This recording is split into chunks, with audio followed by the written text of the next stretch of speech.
La résurrection maudite de Psycho Winnie, partie 3, l'affrontement inévitable.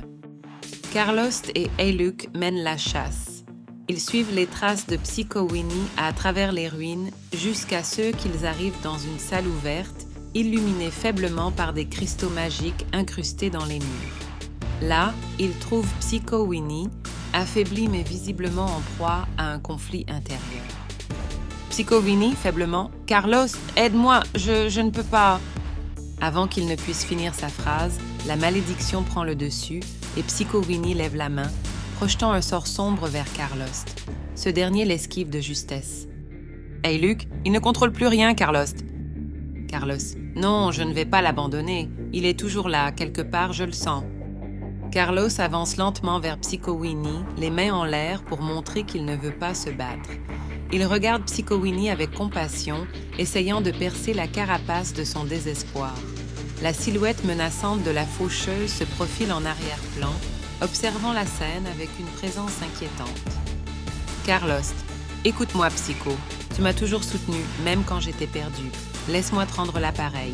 On peut trouver une solution ensemble. Psycho Winnie tremble, essayant de se contrôler, mais l'aura maléfique autour de lui grandit. Il hurle de douleur et se met à pleurer, partagé entre la lumière de son passé et la noirceur de la malédiction. Psycho Winnie, dans un cri déchirant. « Je ne veux pas te blesser, Carlos, je t'aime, mais je n'ai plus de contrôle. » Soudain, la voix de la faucheuse résonne dans la salle. Elle apparaît dans un coin sombre, observant la scène avec un sourire narquois. La faucheuse. Quel déchirement, n'est-ce pas? Ce cher Psycho Winnie, toujours si paresseux dans la vie, piégé entre deux mondes dans la mort. Mais il peut encore servir une autre cause. « Eyluck, c'est toi qui es derrière tout ça ?» La faucheuse, calmement. « Je n'ai fait que permettre à la nature de suivre son cours. Psycho Winnie est mort, c'est tout. Mais vous avez voulu défier la mort, et voilà le résultat. » Carlos, furieux, s'avance vers la faucheuse.